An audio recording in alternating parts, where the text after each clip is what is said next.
Welcome back, Arcadians. This week, Richard reveals something absolutely incredible. Insane. It is a full-scale 3D printed replica of Computer Space. Space from 1971. Amazing. The first commercial video game. And this is a model that he's worked from. It is the model. Yes. The model scaled down. But by the end of this video, you're going to see one as big as Alex. Yeah. And I'm just amazed how he went about this, because to create something this big must have taken a hell of a lot of 3D printers. Oh yes, we'll see all the 3D printers, the whole 3D print farm in action today. And the whole process, like you say, is incredible how he's gone from nothing to something as sculpted and as accurate as this computer space model, because we don't have access to one, do we? No, we don't. It's so special. It is the first commercial video game designed by Nolan Bushnell and Ted Dabney. It's really the first machine that we would recognise as an arcade cabinet. It is, isn't it? and for most people have never even seen this. It's an iconic cabinet, and you've probably seen many famous advertisement picture of this game, but to see it in the flesh, fully working in a museum, is something really special. Yeah, you often see it advertised with a lady wearing a cocktail dress, don't you? I'm not sure. Will we see you in that by the end of the video? Holly. Oh, maybe Holly. But it's such an important piece for your museum, because it's going to be a real talking point. It's not unusual to go to museums and find replicas of a dinosaur bone, for example. Yeah. And it gives you a sense of scale and gives you a talking point about the subject matter in the context of everything else in the machine. Because they only made 1,500 of these, so they are extremely rare. Most of them were only distributed in America. To see one in the UK is going to be extremely rare. So yeah, and therein lies the problem with design. How do you design such a organic looking shape accurately without access to the original? Ideally, you'd have one to scan, wouldn't you? You would do, yeah. But to 3D scan. Richard just went on drawings, He had to do it by eye. Now, he used resources such as those at computerspacefan.com. And he was able to do it, as he'll show you in this video, by comparing computer space to other machines, for example, Pong, because you do have a Pong, don't you? Yeah, we do, so you can compare with that. Yeah. Yeah, and it's just incredible.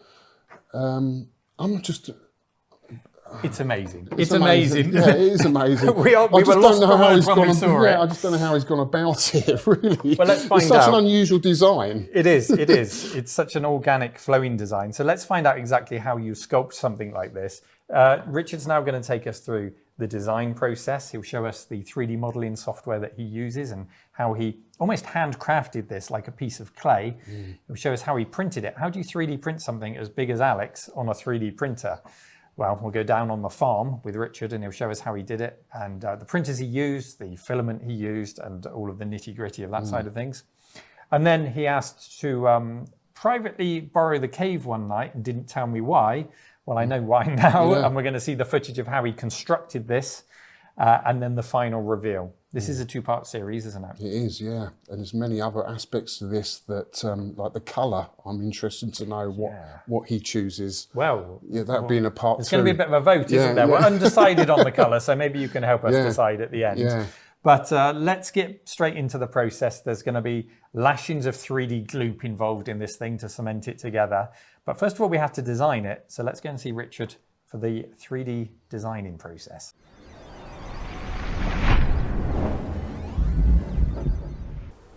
Hello everyone, Richard here.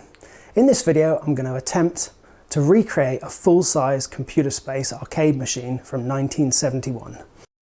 A few months ago, there was someone who created or recreated the electronics for computer space on brand new PCBs, all with new TTL logic. It doesn't use a microcontroller or a microcomputer, hasn't got any ROM or RAM. It's all done in TTL logic, which is an amazing feat. And there were some discussions about creating panels, the control panels, and various other things to try and recreate computer space. But before all that, we've got to get down to actually designing and sculpting the complete cabinet in 3D CAD, which I'm not even quite sure how I'm going to do it yet, but let's go and find out. First, I always check the workflow that I'm going to use to do this type of 3D modeling. I've imported the images as flat 2D planes and scaled the images as per the measurements taken from our Pong cabinet. I'm manually tracing around each one of these images to get the front, back, left and right projections. I can then extrude out each outline into a basic 3D shape. take that shape and pop it into Mesh Mixer, and then using the brushes, I can then work out how best I'm going to smooth these sections. I'm using robust smoothing and fine bubble smoothing.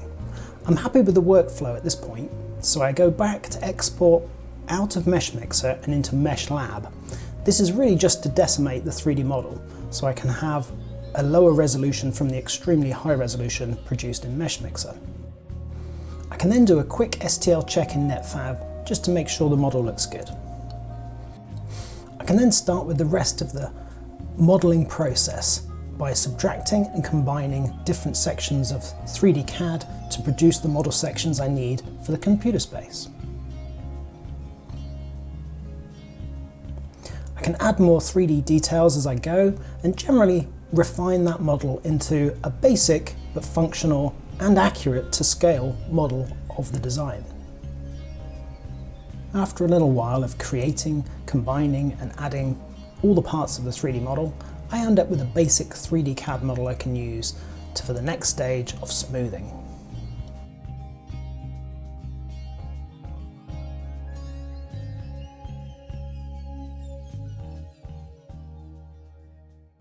The rest of the Retro Collective team don't know about this project yet, so I'm going to surprise them when I've got to a point, hopefully, where I've got enough of the 3D printed parts printed out to show the form of the cabinet. Maybe I'll get Alex, Neil and Holly in at that point to reveal this crazy project and see whether or not they want to help me with all of the sanding, all of the spraying, all of the other side of things that are going to need to create this cabinet into its finished form. So hopefully we'll get to that point, but let's carry on with the 3D sculpting. Now I've got my basic 3D model, I can import it back into Mesh Mixer and start the smoothing process.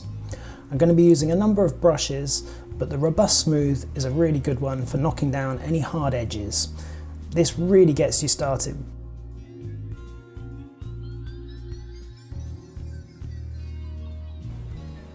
You can use the Robust Smooth tool to create a beveled edge, but only do it lightly because you don't want to lose any of that definition you need on the cabinet.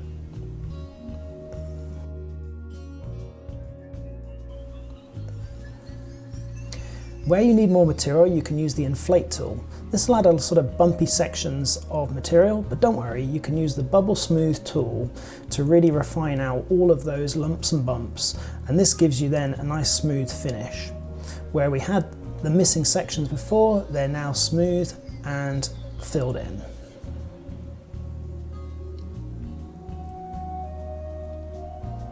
Getting pretty happy with the design now, so I'm going to use large bubble smoothing, and this is really putting up the size, so it adds a lot less severity to the bubble smoothing process, but it really smooths out a large portion of the cabinet. So this is really good for refining and generally making everything nice and smooth.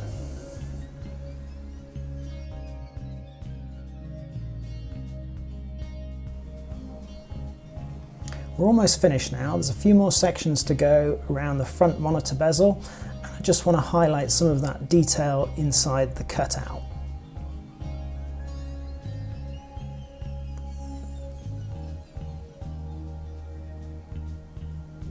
Yeah, that looks pretty good. So I'm going to give it one final polish, and really all this is doing is smoothing out any final lumps and bumps. After that, I can export the STL, and this will be a really large file. So I like to check that in FreeCAD and sometimes in SharkCAD 3D Pro. So it's looking good in FreeCAD, and then we just do a quick final check in SharkCAD 3D Pro, and that's looking so nice.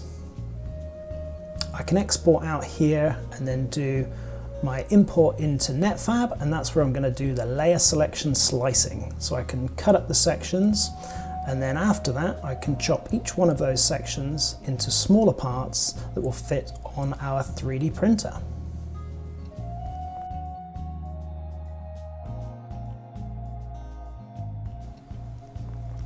These will then be able to be printed in the 3D print farm.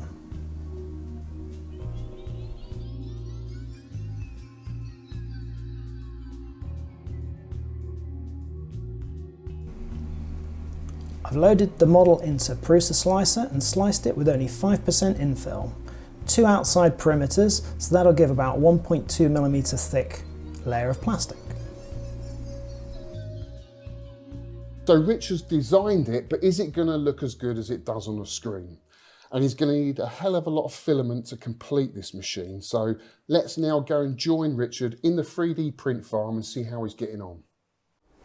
So now we've done the 3D sculpt, we've checked the model and we've cut it up into sections, into layers. So we've got A, B, C, D, E, F, G, H, and then all of those cut into sections that can be printed on the 3D print farm. So they're only about 200 by 250 by 200 in size, and that's a good thing because the more you can break it down into sensible sized chunks, the easier and more likelihood that it's going to print successfully without too many errors. A lot of people say, why don't you just get a massive 3D printer and print huge sections that take days? Well, if you have a problem halfway through or even just at the end, that section is going to be ruined. So it's actually better sometimes to break these down into smaller models and then glue them together. And that's where our 3D gloop hopefully comes in and produces a nice strong machine.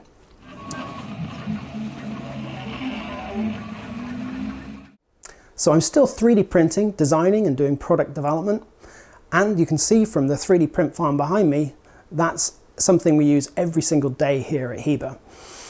We produce all sorts of different electronics for classic computers, consoles, arcades, and loads of other industries.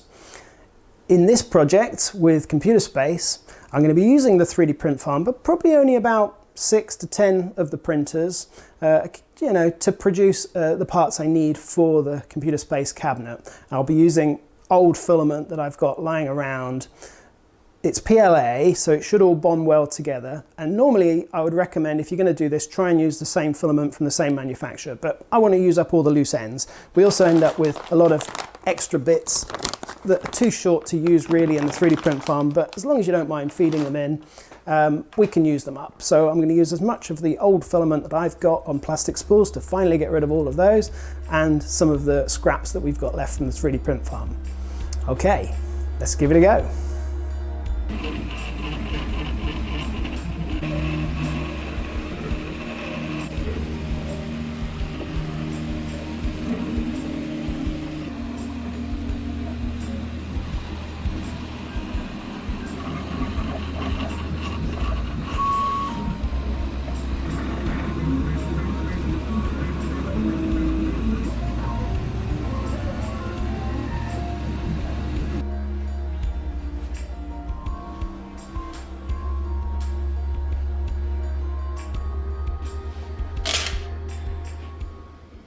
.3D printing of the parts is going very well. I've got the first section all printed out now. This is layer A. This will soon be ready for actually trying to bond together with the 3D gloop, which I've not done before, so it'll be really interesting to see how well that goes on. You have to coat both surfaces and clamp for at least about 15 minutes, and it becomes quite strong after 24 hours. We now have all the completed 3D printing parts for our Computer Space arcade cabinet.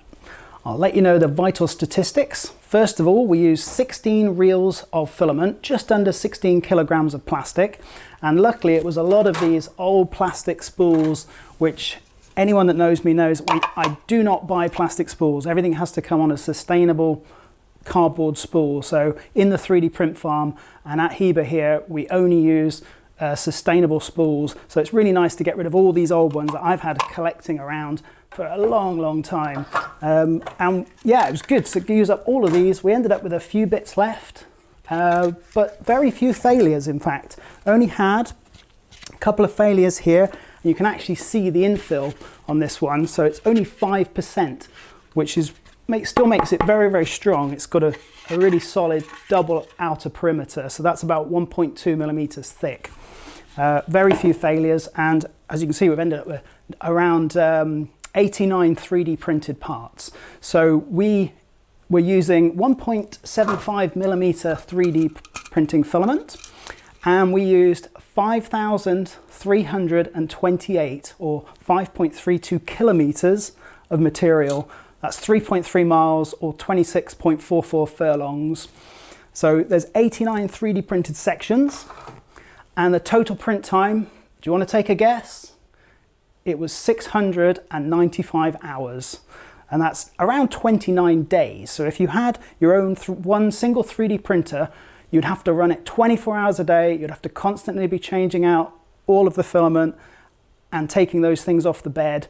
And it would take you a month if you didn't sleep. So it'd at least take you a couple of months if you only had one 3D printer. We used the 3D print farm in its downtime and it only took 5 days. So that's pretty good. And it just shortens the time to a sensible level, really. I'm going to need quite a bit of space to put all this together. So I'm going to ask Neil if I can borrow the cave tonight. It has a nice big floor area so I can lay everything out.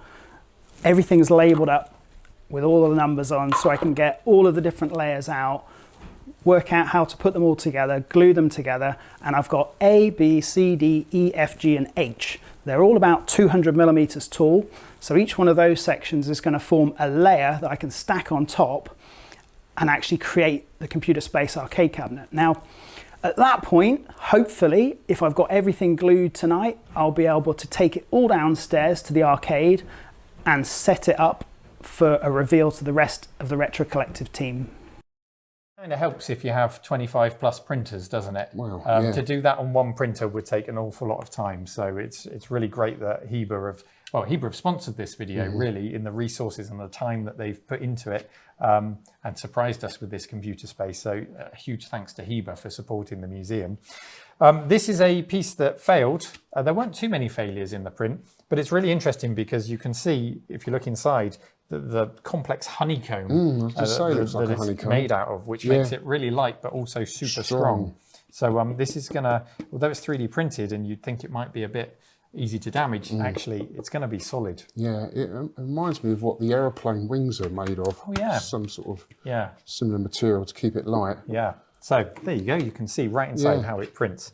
Now, this is when Richard at this point came up to me and sneakily said, can I use the cave tonight? And don't ask any questions, Neil. Well, of course, I trusted him and I left him to it. And I know it was a very late night by the time he got this put together. So let's see the construction, the jigsaw puzzle of computer space go together in the cave.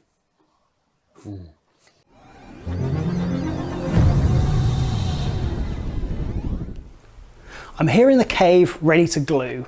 I've managed to get all the sections in, and this is section A. So I'm going to be using 3D glue to join all the parts together. So the instructions say, sand both surfaces, slather on, and clamp. Now, I found out that you don't really need to clamp, so I'm just going to do the sanding and use a very small amount in 4 points. So I'm just going to take one of these and I'm just going to add 4 points onto there and join the two sections together. The idea is that I want this 120 milliliters of 3D glue to last as long as possible to see how much I can actually build of this machine. Let's get on with it.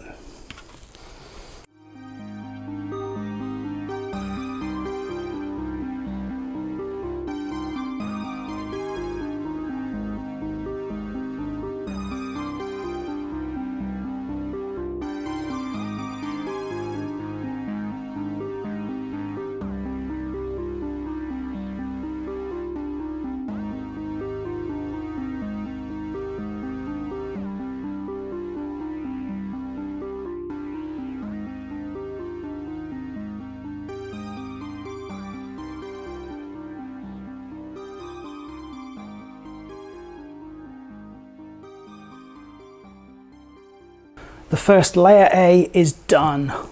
3D glue is working really well.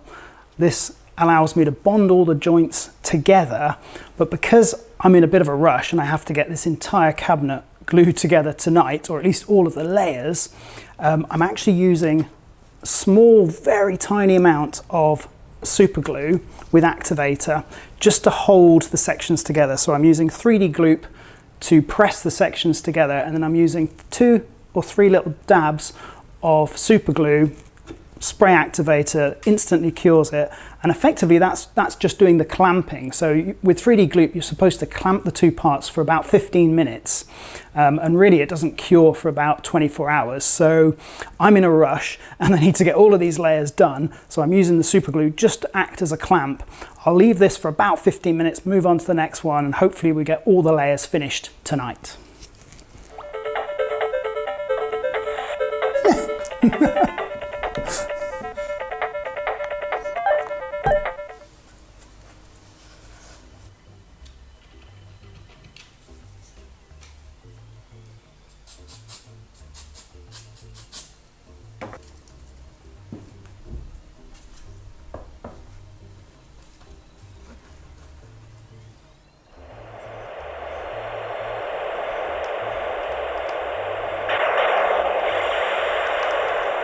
Layer B is done. This 3D glue is really doing a good job gluing all these parts together. So in the past, when I've ever glued large sections together, I've used cyanoacrylate, superglue and activator, which creates a sort of a mechanical bond between the two sections. The 3D glue actually creates a chemical bond, so it chemically alters the surfaces and bonds them together. And you can feel that in the strength, even after just a few minutes. So I'm really happy with the way this is going. Layer B done. I think I'm getting the hang of this. Layer C is done. That was quite straightforward.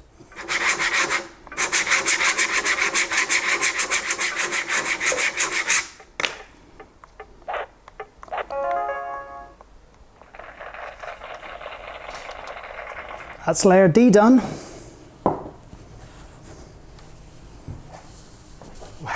Layer E's done. That was a big one. Lots of sections. They all went together really well, but yeah, definitely deserve a coffee now. Oh.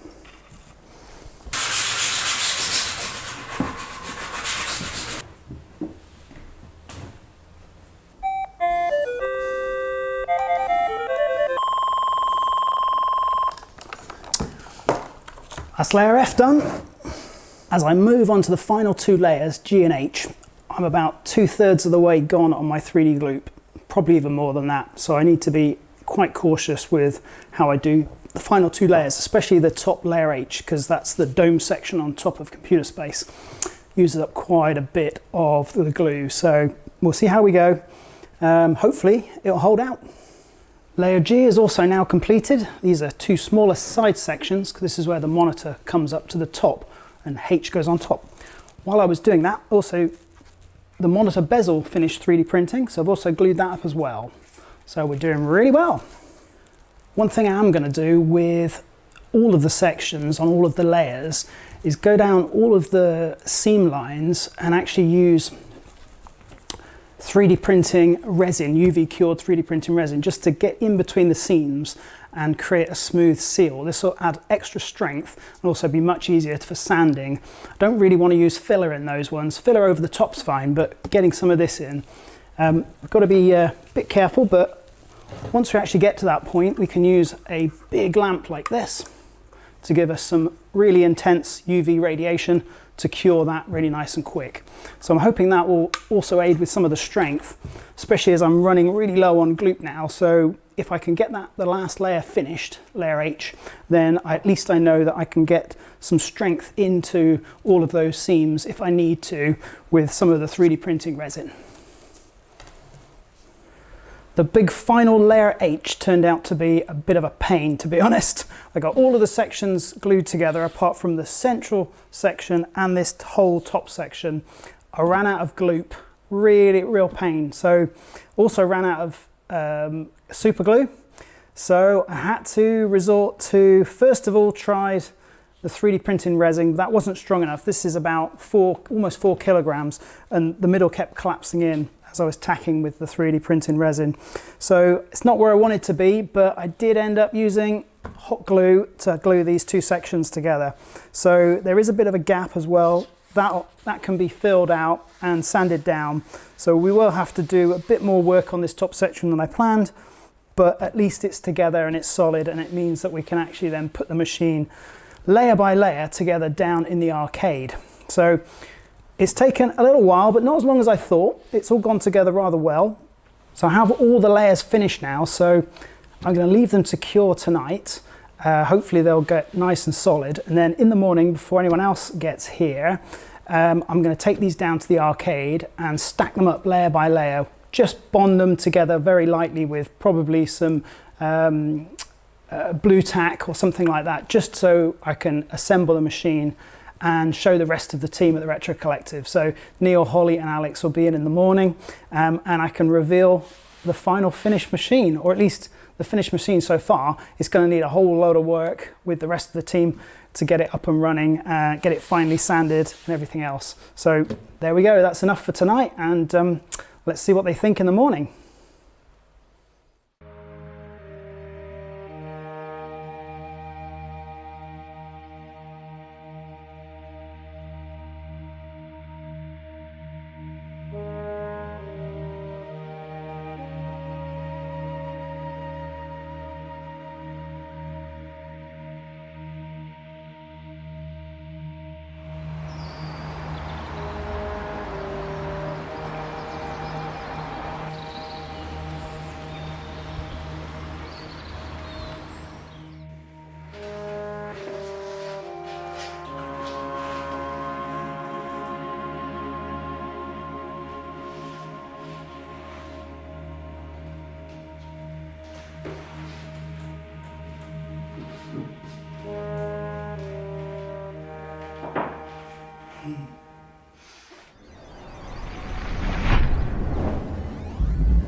So with the cabinet now built, Richard revealed it to us in the entrance of the arcade archive. He did. We had no idea what was coming, did we? No, our reactions were, well... We were blown away. We were blown away. Absolutely blown away. Didn't know what to expect because he had a cover over it, so I thought he'd bought us a new arcade machine. Yeah, we walked in, there was, I'm sure you can see on the images here, there was something with a sheet over it. And as you say, we thought, oh, Richard's managed to get hold of some kind of arcade machine. Yeah. Brilliant. What could it be? But it was on another level, wasn't it? Had no idea. He pulled the sheet away and revealed it, and it was the flowing lines of computer space in all its glory. We had some other people there with us, didn't we? We had Stephen and Dan were there with us, just happened to be with us on the day. So Just going over the whole cabinet, just seeing how well it was built, how well it was put together. Yeah, inside and out. Yeah, it still left us asking many questions, you know, how did he do this? And how? When? Why? What else is there to do? Because there's still a lot more work to be done. Like the back door has to be made, and we're going to obviously have a CRT in there because it's a raster game. Yeah, so we've got a, I think it's a 15-inch, or it might be a 17-inch, I can't remember, but we've got a broadcast monitor put aside to go in there, so that will give a nice image. The control panel, the bezel. Everything needs to be done for the next part. And the colour, because they obviously made a few different colour versions of this game. This has been a hot topic. So I know Richard would like it to be white, which I think is the colour of the original prototype. Is that right? But it's not so, I don't know, it doesn't pop as much as the metallic ones. They did like a metallic blue, red and yellow, I believe. Yeah, with glitter in them. Glitter in them. Yeah. Which is quite hard to do because I think that's kind of mixed in with the fiberglass that the original one was made from. So that's something we're going to have to look at. How we're going to, if we are going to go for the metallic look, how's that going to be done? I'd be interested to hear the viewers' thoughts, because the purpose of this is to be a replica, a talking point in the arcade. So with that in mind, do we make a replica of the original prototype? Do we try to make it look like the original? Or do we go crazy and make it Arcade Archive Blue or something like that? Let us know in the comments what you think we should do with it. But there's still an awful lot of work to do. When it was revealed, even though it was 3D printed and rough around the edges, we could immediately see the potential of it, the shape of it, and how beautiful this is going to look when we've sanded it down. And I think that's why Richard had to reveal it to us at this point, because it's going to take you, me, Holly, Richard to sand this down together. It's going to take a huge effort to fill and sand and get it looking just like the fiberglass original. And I think he wanted our opinion at this stage, didn't he? Of, you know, what we thought and where to go from here with the colour and everything else. Do check out Heber, their shop, shop.heber.co.uk. Heber are dedicated to making electronics for computers, for consoles, and for vintage arcade machines. So if you're a fan of any of these things, which I assume you are if you're watching Alex's channel, head over to their shop and check out their range. And thank you again to Heber and to 3D Gloop and to computerspacefan.com and to Richard. Well, that's it for this week's video, guys. I hope you enjoyed it. Now, if you want to come and visit the Arcade Archive, where do we get the tickets from, Neil? Retrocollective.co.uk, when you can see on the website when the arcade is open, and you can book a ticket and you can come and play some games with Alex, have a cup of tea with him. And if you really love what Alex is doing here, then go to patreon.com/Arcade Archive, where you can support his channel and the museum. That's it. Thanks very much, guys, and I'll see you on the next one. Take care.